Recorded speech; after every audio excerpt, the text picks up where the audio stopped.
Bon alors on se retrouve pour une version un peu plus light parce que oh là là, la version scolaire.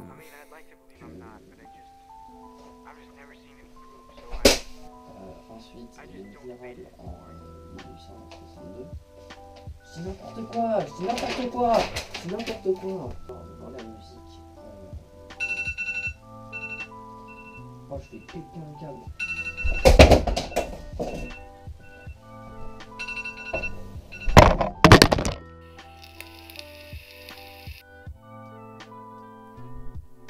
Oh pardon, c'est bon, je la pose, j'arrête.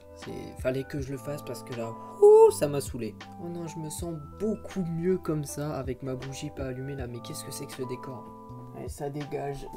Alors on se retrouve aujourd'hui pour une présentation simple de ce que c'est que le romantisme. Le romantisme apparaît en Allemagne à la fin du XVIIIe siècle et perdure jusqu'aux années 1850 dans toute l'Europe. Ce mouvement fait face au classicisme et au rationalisme de l'époque et ses précurseurs sont Rousseau et Chateaubriand. Le but du romantisme est d'éveiller la curiosité rêveuse du lecteur, de jouer avec ses émotions, de le transporter dans la profondeur de l'œuvre. Chateaubriand sort en 1802 un roman intitulé René et qui lancera le mal du siècle. Une période assez compliquée pour les jeunes romantistes qui vont se renfermer sur eux-mêmes. Le roman remettant en question le moi, l'existence du moi dans la société et son importance. Les mystères, les sombres thèmes comme la mort ou alors les sentiments sont les thèmes principaux du romantisme. Pour résoudre cette sorte d'angoisse générale des jeunes romantistes, ils vont se renfermer chez eux pour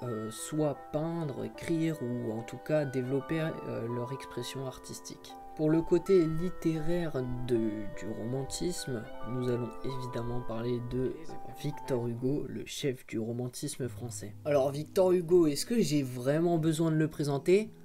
Ah bah oui.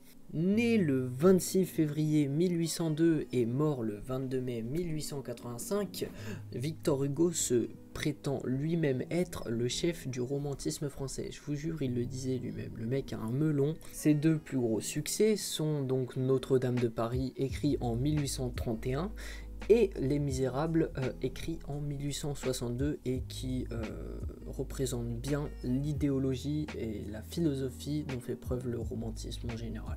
Pour le côté de l'art visuel, nous pouvons parler de Eugène Delacroix, évidemment le chef du romantisme français, mais cette fois dans la peinture. Né le 26 avril 1798 et mort le 13 août 1863,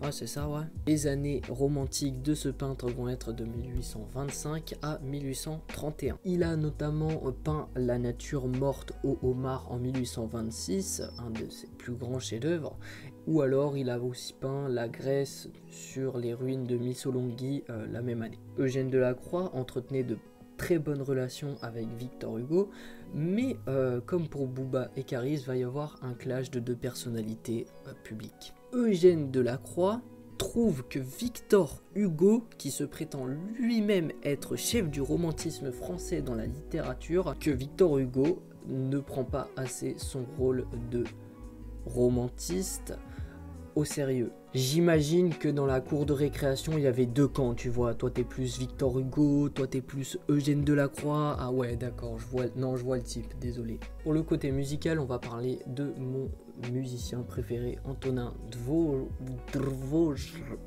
Dvořák. Je ne sais pas vraiment comment ça se prononce. Né le 8 septembre 1841 et mort le 1er mai 1904, l'Autrichien condamné à devenir comme son père, soit boucher ou alors aubergiste. Est-ce que ça veut dire que son père avait deux métiers?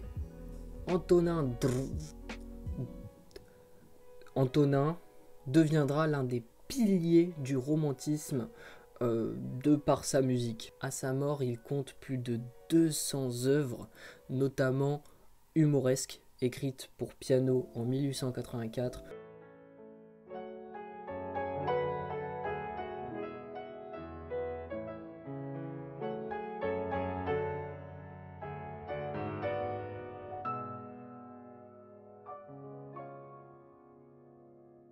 Ou bien New World Symphony, mon coup de cœur, écrite en 1893.